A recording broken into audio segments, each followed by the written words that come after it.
A man chained to a support beam in an abandoned grain silo. Blindfolded, wrists raw, 3 days without real food. Left there by men who wanted $2 million and didn't care if he died waiting for it. A 17-year-old boy found him first.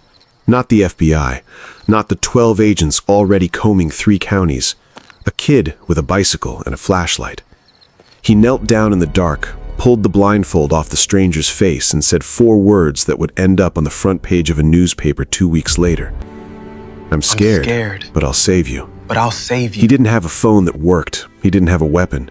He didn't know if the men who did this were circling back that very second. He stayed anyway. He didn't ask the man's name. He just got to work freeing him. And when it was done, he walked his bike home in the dark to make sure his sister wasn't waiting up worried sick. But what this boy didn't know was exactly whose life he just saved. And 2 days later, federal agents, state police, and a small army of company trucks were all asking the same question. Where is the boy on the bicycle? Larkspur, Ohio. Population 2,300, and every year the sign gets a little more out of date. The kind of town where the feed store closed when the co-op consolidated, where half of Main Street is empty storefronts with paper taped over the glass, and where the closest movie theater is 40 minutes away in a town people actually still visit. This is where Ethan Odell grew up. Not because anyone chose it for him, because it was the only place his family had left. Ethan was 17, a junior at Larkspur High, and if you asked his teachers, they'd tell you he was the best artist the school had produced in a decade, maybe longer. Not the kind of artist who paints sunsets, the kind who could look at a broken lawn chair and sketch, from memory, every hinge and joint that made it work, then redesigned it better on the same page. His notebooks were full of it. Chairs that folded flatter, door handles that didn't stick, a bicycle gear system he'd drawn and redrawn 9 times trying to make it lighter. He'd taught himself, from library books on industrial design, checked out so many times the librarian just stopped stamping the return date and let him keep them past due. He wanted to design things, real things, made in factories, used by real people. There was a program at a design college 2 states over that took kids like him, kids with talent and no money. But the deadline for the portfolio scholarship was in 6 weeks, and Ethan didn't have a working laptop to even format his submission. He lived with his older sister, Maddie, 24 years old, and for the last 3 years, the only adult in Ethan's life. Their mother had died of an aneurysm when Ethan was 14, sudden, no warning, gone in an afternoon. Their father had left long before that, back when Ethan was too young to remember him as anything but a name people didn't bring up. So it was Maddie and Ethan. That was the whole family. Maddie worked doubles at the Larkspur Diner most days, closing shift into opening shift, 4 hours of sleep if she was lucky, because rent didn't care how tired she was. She never once made Ethan feel like a burden. She made sure of it. Some nights she'd come home smelling like fry oil and coffee and still ask him to show her his newest drawing before she let herself collapse on the couch. Their house sat 2 blocks off Main Street, a small rental with a leaning porch and a water heater that only worked if you jiggled the pilot light just right. No car of their own since Maddie's Corolla threw a rod in the spring. Ethan rode an old 10-speed everywhere, to school, to his part-time job stocking shelves at the hardware store, and back home again. Same route every day, rain or shine. He never complained about it. He'd learned a long time ago that complaining didn't fix anything. It just used up energy he needed for other things. That Tuesday night, Ethan left the hardware store around 9, later than usual because he'd stayed to help the owner, old Mr. Holloway, close up and count the register. Holloway paid him an extra $5 for it, which Ethan folded carefully into his back pocket, next to the $11 already there. He was saving for printer paper and a portfolio binder, $16 closer tonight than he'd been that morning. He biked the long way home, not because he needed to, but because the short way ran past the Kowalski's dog, who barked himself hoarse at anything moving after dark, and Ethan was tired enough that he didn't feel like dealing with it. The long way took him past the old grain co-op on Route 9, a cluster of rusted silos and collapsed loading docks that had been abandoned since Ethan was in grade school. Everybody in Larkspur knew to stay away from it. Structurally unsound, the county had said years ago, and nobody had bothered to tear it down since. It just sat there at the edge of town, silhouetted against the sky like a row of broken teeth. The road past the co-op had no streetlights, no shoulder to speak of, just gravel giving way to weeds, giving way to the silo yard. Chain-link fence sagging in 3 places where kids had cut through it over the years for dares that never amounted to much. Ethan had ridden past it 1,000 times without a second thought. Tonight, he almost rode past it again. Then he heard something. Not the wind, not an animal. A sound, low and human, muffled like someone trying to yell through something covering their mouth. Ethan stopped pedaling, stood straddling his bike in the dark, listening. It came again, weaker this time, like whoever it was had been at it a long while and didn't have much left to give. He looked around. No cars, no houses close enough to matter. His phone, an old cracked screen model Maddie had gotten second-hand for him, showed 1 bar flickering in and out, useless for calling anyone. He noticed the gap in the fence, freshly cut, the wire still bright and unrusted where it had been snipped. Somebody had been out here recently, and not for a dare. Ethan had 2 choices. Keep riding, get home. Maddie would be asleep by the time he got there, for shift ran long, but she'd wake up anyway, the way she always did, just to make sure he was in. Or walk his bike through that gap in the fence toward a sound he couldn't explain, on a road with no light, with no one around for a mile in either direction. He laid his bike down in the weeds and walked through. The silo yard was worse up close than it looked from the road. Collapsed conveyor belts, a rusted grain elevator leaning at an angle that made Ethan's stomach tighten just looking at it. The sound was coming from the tallest silo, the one with a door hanging half off its hinges. Ethan pulled his phone out and turned on the flashlight, the battery already down to 18%, and stepped inside. The smell hit him first. Damp concrete and old grain dust and something else underneath it, sweat and blood and fear, the kind of smell that doesn't have a name but that your body understands instantly as wrong. He swept the flashlight across the space. Empty machinery, a rusted ladder bolted to the wall, and in the far corner, a man slumped against a support beam. His wrists were zip-tied and looped through a heavy chain wrapped around the beam, the kind of chain you'd use to secure farm equipment, locked with a padlock the size of Ethan's fist. A strip of cloth was tied around his eyes. His shirt was torn at the collar, dried blood crusted along his hairline. He wasn't moving much, just enough to know he was alive, enough to make that muffled sound again when he heard footsteps. Ethan froze in the doorway. Every instinct in him said, turn around, get out. Call someone, anyone from somewhere with better signal. This wasn't a flat tire or a stray dog. This was something that could get a 17-year-old killed if the wrong people came back through that gate. He thought about Maddie, asleep or not asleep, waiting for the sound of his bike tires on the gravel outside. He thought about the $16 in his pocket and the portfolio deadline 6 weeks out, and how none of that would matter at all if he just kept riding past people the way the whole world seemed to keep riding past him. He stepped inside. The man's head turned toward the sound. "Who's there?" he said, voice cracked and dry, barely above a whisper. Please, just whoever you are, it's okay," Ethan said, and his own voice came out shakier than he wanted it to. He knelt down slowly, set his phone on the concrete so the flashlight threw long shadows up the walls. "Wait," the man went rigid. "Wait, are they gone? Did they say anything? Did you see? Are you one of them? Is this—" No, sir, I'm not one of them. I just heard you. I was riding home." Ethan reached for the blindfold, hands trembling, and worked the knot loose. The man blinked hard against even the dim light of the phone, eyes adjusting, and Ethan got his first real look at him. Older, maybe 60, gray at the temples, the kind of face that probably looked composed and sharp under normal circumstances, but right now looked like a man who'd spent 3 days waiting to find out if today was the day he died. "Who are you?"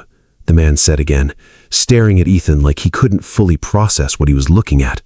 A kid, just a kid, in a hoodie, kneeling in the dirt in front of him. "Ethan," he said, already moving to the chain, testing the padlock with his hands, even though he knew before he touched it that it wasn't coming off that way. "I'm scared, but I'm gonna get you out of here, okay? I'm scared, but I'm not leaving." The man made a sound that might have been a laugh if he'd had the strength for one. "Kid, listen to me. Listen, the men who did this, they had guns. They could come back any minute. You need to go. You need to run and call the police from somewhere." "That's exactly why I gotta be fast," Ethan said. And he meant it the way he meant everything, plainly, without performance. He didn't panic, and he didn't waste time on things he couldn't fix. He looked at the chain the way he looked at a broken hinge, tracing where it wrapped, where the tension sat, what was holding what. The padlock was solid, no way through it with anything he had on him. But the chain itself had slack where it looped around the beam, just enough that if he could find something to pry the loop wider, by an inch, maybe 2. He ran back outside to his bike. In the small toolkit strapped under the seat, the one Holloway had given him for free after Ethan fixed a squeaky gate at the store without being asked, there was a multi-tool with a decent set of pliers and a flathead screwdriver. It wasn't going to cut steel chain, but the zip ties binding the man's wrists underneath the chain, those he could handle. He cut the zip ties first, freeing the man's hands even though the chain still held him to the beam. "Can you feel your fingers?" Yeah, they're... God, thank you. Thank you." "Don't thank me yet, we're not done." Ethan turned his attention back to the chain itself, working the screwdriver into the gap between 2 links that they'd been looped hastily, not expertly, around the beam. Whoever had chained this man up had been in a hurry or scared or both, and the wrap wasn't as tight as it should have been. Ethan levered the screwdriver, twisted, felt the chain give a half-inch. He kept at it, patient in a way that surprised even him, because panicking wasn't going to make the metal move any faster. It took almost 20 minutes. 20 minutes of a 17-year-old working a rusted chain loose in the dark with a hardware store multi-tool, while a kidnapped man breathed shallow behind him, and somewhere out there, men who might come back at any moment could have been anywhere. Finally, the loop widened enough. The man pulled his arm free, then twisted and worked the rest of himself loose, collapsing forward onto his hands and knees on the concrete. Quick task. If you are enjoying this and believe stories like this deserve to be heard, kindly like and subscribe to this channel. Thank you. Now back to the story. "We need to move," Ethan said, already helping him up, getting an arm under his shoulder. The man was heavier than he looked, dead weight after 3 days of dehydration and stress. But Ethan got him standing, got him moving toward the door. Outside, the night air seemed to help. The man's legs were unsteady, but he was upright, leaning hard on Ethan's shoulder as they made their way through the gap in the fence. "I need to call for help," Ethan said. "My phone's basically dead and there's no signal out here anyway. There's a gas station a mile up. They've got a landline. I've seen it." "You're gonna walk me a mile?" the man said, beef cutting through the exhaustion in his voice. "I got my bike. You can't ride it in your state, so we're walking, but I know a shortcut through the field that cuts it down some." Ethan was already thinking 3 steps ahead, the way he thought through a drawing, working out the mechanics before committing to the line. "Can you make it?" "I don't have a choice," the man said, and something in his voice had shifted, just slightly, listening to this kid lay out a plan like he'd done it before. They made it to the gas station in 25 minutes, the man leaning on Ethan with every step, Ethan's arms shaking with the effort of half-carrying someone twice his size. The attendant took one look at them coming through the door, a bloodied, disheveled man and a kid holding him up, and didn't ask questions before dialing 911. Ethan gave the dispatcher the location, the co-op on Route 9, clear and specific, mile markers he knew by heart from riding that road 1,000 times. He stayed until he heard the sirens starting up somewhere in the distance. Then, As the attendant fussed over the man with a bottle of water and a first aid kit from behind the counter, Ethan quietly picked his bike back up from where he'd left it leaning against the pump. "Wait," the man said, straightening up despite himself, reaching a hand toward Ethan like he could physically stop him from leaving. "Wait, kid, you can't just... Where are you going?" "Home," Ethan said. "My sister works nights. She'll be back soon, and I want to be there when she gets in." He paused at the door. "Glad you're okay, sir." "I don't even know your name," the man called after him, but Ethan was already swinging a leg over his bike. "Ethan," he said, and then he was gone, pedaling off into the dark toward home, leaving a man he'd just saved standing under gas station fluorescents with no idea who to thank. The man's name was Walton Reyes, and if you typed it into a search engine, you'd get a very different picture than the one lying against that support beam 3 hours earlier. Founder and CEO of Reyes and Vance Industries, a manufacturing company that had started as a two-man furniture repair shop in a garage and grown over 34 years into one of the largest independent producers of industrial and consumer hardware components in the Midwest.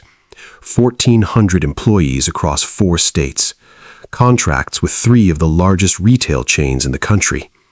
Reyes hadn't inherited a dime of it. He'd built it with his hands, literally, sanding and welding in that garage before he ever hired a single employee. 3 days before Ethan found him, Walton Reyes was abducted from a rest stop off the interstate, 60 miles from Larkspur, by 2 men who'd been watching his routine for weeks. They knew he traveled without security on his quieter trips, the ones where he liked to drive himself and think. They wanted $2 million, wired, no negotiation, and they'd left him chained in that silo, a location so far off any obvious route that even the FBI's search grid, which by that point spanned 3 counties and had over 40 agents working around the clock, hadn't come close to narrowing in on it.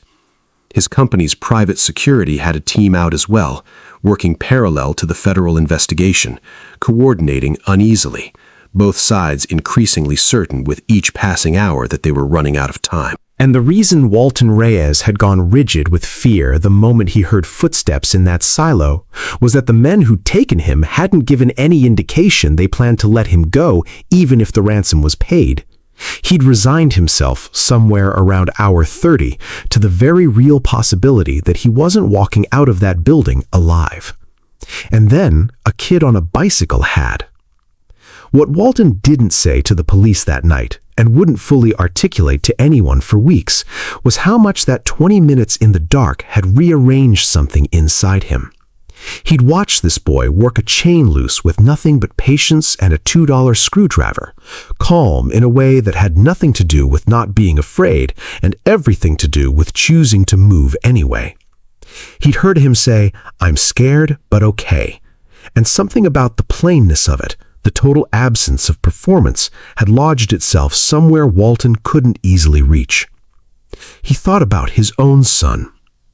8 years earlier, Walton's only child, Daniel, had been a senior in college, studying mechanical engineering, following in every footstep Walton had laid down for him without complaint, without pushback, without ever once telling his father that the weight of it had become too much to carry.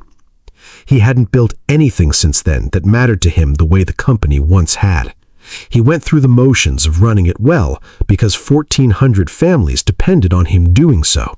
But the fire that once drove him toward building something had gone quiet. Until a kid knelt down in the dark and looked at him the way nobody had looked at Walton Reyes in 8 years. Not as a target, not as a paycheck, as a person worth staying for. Walton spent his first night in the hospital giving a full statement to the FBI, describing his captors in exhaustive detail, helping agents build a profile that would lead within 36 hours to both men being arrested at a motel 2 counties over, the ransom money never having moved an inch. But every question the agents asked eventually circled back to the same gap in the story. The boy, Ethan, no last name, no address, a kid on a bicycle who'd vanished into the dark before anyone thought to stop him.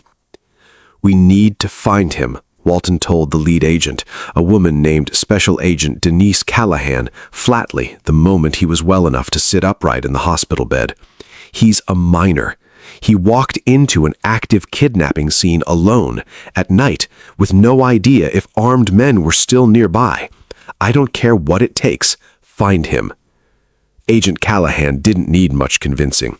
A material witness in an active federal kidnapping case who had personally interacted with the suspect's restraint methods, who might have seen or heard something useful for prosecution, was not someone the Bureau simply let disappear. Within hours, a request went out to local law enforcement in every town within a 20-mile radius of the co-op. Gas station security footage was pulled. The clerk who'd called 911 was interviewed and gave a description. A black teenage boy, average height, riding an older model bicycle, wearing a gray hoodie, calm as anything despite the circumstances. It wasn't much, but combined with Reyes and Mance's own security division, which Walton activated the moment he was discharged, insisting on a parallel search of his own, it was enough to start pulling a thread. 2 days. That was how long it took for federal agents, state police, and a team from Walton Reyes' own company to converge, independently and then together, on a town most of them had never heard of before that week. Larkspur noticed before Ethan did. A gray sedan with government plates parked outside the gas station for the better part of a morning, its 2 occupants showing the clerk a still image from the security footage. A woman in a sharp blazer visited Larkspur High's front office that same afternoon, asking with proper federal authorization in hand about the school's enrollment records and yearbook photos, cross-referencing height and build. The school secretary, flustered and a little starstruck, called her husband on her lunch break just to say federal agents had been in the building, though she didn't yet know why. At the hardware store, Mr. Holloway got a visit from 2 men in company polos he didn't recognize, the Reyes and Vance logo stitched small in the chest, asking careful questions about which of his part-time employees rode a bicycle to work and matched a general description. Holloway, protective by nature and unimpressed by strangers asking about his kids, gave them nothing beyond confirming he employed several teenagers and wasn't in the business of handing out their information to men in polo shirts. But word travels fast in a town of 2,300 people. By Thursday, half of Larkspur knew something strange was happening, even if nobody could say exactly what.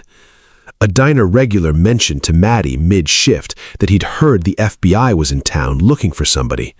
Maddie laughed it off, poured his coffee, and didn't think about it again until she got home and found Ethan at the kitchen table, hunched over his notebook, sketching a bicycle gear assembly for the 9th time, completely unaware that he was, at that moment, the single most searched-for teenager in 3 counties. Ethan hadn't told her, not because he was hiding it, but because in his mind it wasn't a story. He'd helped someone. He didn't think it warranted conversation, and he certainly didn't think it warranted federal attention. It was Holloway who finally connected it, 2 days after the polo-shirted men had come by his store. He'd seen the local news segment that night, brief and vague, mentioning that a teenage boy had assisted in the rescue of a kidnapping victim near the old co-op, and authorities were asking for the public's help locating him. Holloway had gone still in his recliner, the remote loose in his hand, thinking about a certain 17-year-old who'd biked home from his store 2 nights ago, later than usual, past that very stretch of Route 9. He called Ethan's house that night. Maddie picked up. "Maddie, it's Frank Holloway. Listen, I need you to ask you something, and I need you to think carefully before you answer." By the time Maddie got off the phone, her hands were shaking so badly she had to set her coffee mug down before she dropped it. She found Ethan in his room, still sketching, and said his name twice before he looked up. "Ethan, did something happen the other night, on your way home from the store?" And that was how Ethan finally told his sister the whole thing, quietly, almost apologetically, like he was confessing to something rather than describing an act of courage. Maddie sat on the edge of his bed and listened without saying a word until he finished, and then she pulled him into a hug so tight it nearly knocked the air out of him. "You should have told me," she said into his shoulder, voice thick. I didn't want you to worry. Ethan, I'm always going to worry. That's the whole job. She pulled back and looked at him, really looked at him.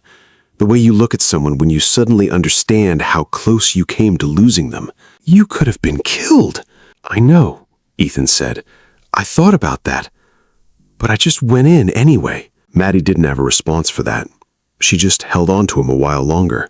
The next morning, a black SUV pulled up outside their small rental house on Birchwood Street. And this time, nobody drove away without answers. Agent Callahan herself knocked on the door, along with a representative from Reyes and Vance's security team, and Maddie, after checking both of their credentials twice, let them in. Ethan sat at the kitchen table, answering calmly, describing the silo, the chain, the route he'd taken, everything he remembered, while Maddie stood behind his chair with a hand on his shoulder the entire time. Agent Callahan took careful notes, occasionally exchanging a glance with the Reyes and Vance representative that Ethan couldn't quite read. You understand, Callahan said gently near the end, that what you did was extraordinarily dangerous and extraordinarily good. Mr. Reyes has been trying to find you for 2 days. I didn't do it so somebody would find me, Ethan said, and it wasn't defiance in his voice, just plain fact. The same tone he used for everything. I just heard somebody who needed help. The Reyes and Vance representative, a quiet man named Aaron Cho, finally spoke. Mr. Reyes would like to meet you, personally, whenever you're comfortable. Ethan glanced at Maddie, who gave a small nod. Okay, Ethan said. I guess that'd be fine. 2 days later, Walton Reyes drove himself to Larkspur, alone. No entourage, no cameras, just his car and a long stretch of interstate. He'd insisted on it over the objections of his security team, who wanted at minimum a driver and a second vehicle. Walton had simply said, he walked into that silo by himself. I can drive myself to his door. And that had been the end of the discussion. He pulled up outside the small house on Birchwood Street, noted the leaning porch, the water stains along the roofline, and felt something tighten behind his ribs before he'd even gotten out of the car. Maddie answered the door. She recognized him instantly from the news photos and stepped back to let him in, hands twisting nervously in the hem of her shirt. Ethan came out from the kitchen, and the two of them looked at each other for a long moment, the recognition passing between them like something physical. Your head heal up okay? Ethan asked, nodding at the faded line of stitches still visible near Walton's hairline. No fanfare in it. Walton let out a short, surprised laugh, the first real one he'd managed in days. Healing fine, thanks to you. He held out an envelope, thick, the kind that didn't need to be opened for Ethan to understand roughly what was inside. Ethan looked at it, then shook his head. I appreciate it, sir, but I didn't do it for money. My sister raised me better than that. Maddie, standing in the doorway to the kitchen, nodded once, arms crossed. He's telling the truth. I'd have his head. Walton studied the boy for a long moment, then put the envelope back into his jacket. He reached into his other pocket instead and pulled out something small, a brass scale ruler, the kind used in technical drafting, engraved along the edge with a small compass rose and the initials R and V. This was my father's, he said, turning it over in his hand before offering it to Ethan. He gave it to me the day I opened that garage 34 years ago. I've carried it every day since. Ethan took it carefully, running a thumb along the engraved edge. This is beautiful work, he said, genuine admiration cutting through his hesitance to accept anything at all.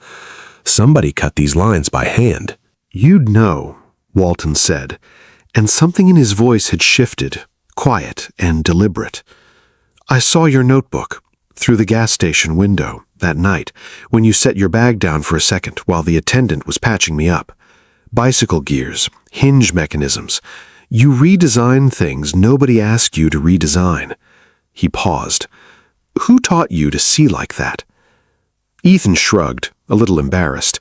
Nobody really. Library books mostly. I just like figuring out how things could work better. Walton nodded slowly, and something behind his eyes settled into place, the way a decision settles once it's already been made and simply needs time to be spoken out loud. He didn't say much more that first visit. He asked about Larkspur, about the diner, about Maddie's shifts, about the design school 2 states over, and the scholarship deadline 6 weeks out. He didn't offer anything else that day. He just listened, the way he hadn't let himself listen to anyone in a very long time. And when he left, he shook Ethan's hand and said, "I'll be in touch," in a tone that made it sound less like a courtesy and more like a promise. Over the following weeks, small things started happening in Larkspur that nobody could quite explain. A survey crew showed up outside the old Five and Dime on Main Street, the one that had been shuttered for 6 years, measuring the lot, photographing the facade, and driving off in a truck with out-of-state plates when old Mrs. Denby asked who'd sent them. A woman in business attire visited Larkspur High and requested, with proper authorization, Ethan's full academic file, his art portfolio submissions, and his standardized test scores. The school's guidance counselor, a woman named Miss Ferris, who'd spent 3 years quietly trying to help Ethan find scholarship opportunities on a shoestring budget, got a phone call the same week from someone identifying themselves only as being with an educational foundation, asking detailed questions about Ethan's design work and his college prospects. "Who exactly is funding this?" Miss Ferris asked. "I'm not able to say just yet, ma'am, but I promise you'll understand soon." Holloway got a visit too. A man in Reyes and Vance polo asking detailed, careful questions about Ethan's work ethic, his reliability, the fixes he made around the store without being asked. Holloway answered honestly, proud in a way he didn't bother hiding, and the man thanked him and left a business card on the counter. Holloway read it after the man left, sat down heavily on his stool, and didn't get up again for a full minute. Maddie started noticing things too. An unfamiliar black SUV parked near the diner more than once. A courier delivery to the school district office, addressed in a way that made the front desk staff whisper. She felt it building, the way you feel weather changing before the sky says anything about it. Then, on a Saturday morning in late October, Ethan woke up to a sound he'd never heard in Larkspur before and would never forget. It started low, a distant hum like a swarm approaching from somewhere beyond the tree line. It grew steadily, resolving itself into the low rumble of diesel engines, dozens of them, more than dozens, and by the time Ethan made it to the front window, the sound had grown loud enough to rattle the glass gently in its frame. He stepped out onto the porch and his breath caught somewhere in his chest. Birchwood Street was filled end to end with trucks, flatbeds loaded with lumber and construction materials, panel vans with the Reyes and Vance logo painted clean and bold along the sides, personal vehicles belonging, Ethan would learn over the following hour, to nearly 200 employees who had volunteered, unpaid, on a Saturday to drive out to a town most of them had never heard of 2 weeks earlier. Maddie came out behind him, hand pressed to her mouth, eyes already wet. The lead vehicle, a modest gray pickup, pulled to a stop directly outside their house. Walton Reyes climbed out, dressed down in work clothes rather than a suit, and walked up the porch steps like he'd done it 100 times before. "I told you I'd be in touch," he said. He laid it out plainly, the way Ethan had learned to appreciate plainness in the weeks since that night in the silo. First, the scholarship. Full tuition, housing, materials, and equipment for 4 years at the design school 2 states over, funded entirely through a new initiative Walton was calling the Reyes and Vance Emerging Designers Fund. "That deadline you've been worrying about," Walton said. "Consider it handled. Consider the whole 4 years handled." Second, the house. Walton gestured at the crowd of employees now unloading equipment onto the lawn, electricians and carpenters and roofers among them. New roof, new wiring, that water heater you keep telling me about. He'd apparently absorbed more details from their conversations than Ethan realized. Maddie doesn't work another double until this house is fixed properly, top to bottom, and there's money set aside afterwards so she doesn't have to work quite so many going forward either. Third, Main Street. The old Five and Dime, the one the survey crew had measured weeks earlier, was being converted into a community design and fabrication workshop funded by Reyes and Vance, offering free classes in drafting, woodworking, and small-scale manufacturing to anyone in town who wanted them. "We're calling it the Odell Workshop," Walton said. "Your name on the door, because this town needs to see what one of its own can build if somebody just gives them the tools." Ethan stood on the porch, quiet, overwhelmed in a way that made words difficult to locate. "I just helped because somebody needed help," he finally said, echoing without meaning to the same plain sentence he'd said in the dark 2 weeks earlier. "I know. That's exactly why you're getting all of it." Maddie stepped forward then and hugged Walton Reyes right there on the porch, in front of 200 witnesses, whispering something into his shoulder that only he could hear. Something about answered prayers, about a weight finally set down. Walton's arms closed around her, and for the first time since the day he'd buried his son, the calm, composed businessman didn't look calm at all. He looked like a man who'd been given something back he thought he'd lost for good. What happened over the following 2 days hadn't happened in Larkspur in longer than anyone in Larkspur can remember. The Odell house transformed board by board, wire by wire, into something whole. The Five and Dime became a workshop with drafting tables and tool walls and a laser cutter Ethan had only ever seen pictures of in library books. Local news picked up the story by midweek, then regional outlets, then briefly national ones. A clip of Ethan teaching a Reyes and Vance electrician how a particular hinge mechanism worked, sketching it out mid-explanation on a scrap of drywall, went online and picked up millions of views within days. Miss Ferris cornered Walton near the end of the second day and told him something she'd never told Ethan directly, that she'd spent 3 years trying to get him into summer design intensives he couldn't afford, watching his talents sit unused for lack of a few $100s in fees. Walton handed her a card. "Every student at this school with something worth developing gets covered from now on, every year, starting today." By January, Ethan Odell walked onto the design school campus for the first time, new backpack over his shoulder, the same worn notebook tucked inside it, and a small brass scale ruler in his pocket that he carried everywhere now, the way Walton had carried his for 34 years. 6 months later, Walton drove back to Larkspur alone, no cameras, no entourage, just a long stretch of highway and a Saturday with nothing else on the calendar. He found Ethan home for a school break, sitting on the newly rebuilt porch with his notebook open on his knee, and the two of them sat together for a long while without saying much, watching the quiet street. Eventually, Walton spoke. He told Ethan about Daniel, about the years of silence he'd mistaken for peace, about the 45 minutes on a Tuesday when a doctor called him with words he'd never fully recover from. "I built the strongest safety programs in the industry after that, best in class, and it never once occurred to me that the thing I actually needed to build was somebody who'd stop and look at another person the way you looked at me in that silo." Ethan didn't say much. He just listened, the way he'd learned listening mattered more than most people gave it credit. Before Walton left, Ethan handed him something. A small mechanism he'd machined himself in the new workshop, a tiny hinge, perfectly balanced, that opened and closed without a sound. "Figured your desk could use something that actually works right," Ethan said. Walton turned it over in his hands for a long time before he slipped it into his jacket, over his heart, and drove away without another word needed between them. Down along Route 9, near the old co-op, someone had planted a small garden at the edge of the gravel turnoff. Wildflowers, and a modest wooden sign staked into the ground that read, simply, "Someone stopped here." Here's what actually stays with you about a story like this. It isn't the scholarship or the workshop or the headlines. Those things matter, but they were never the point.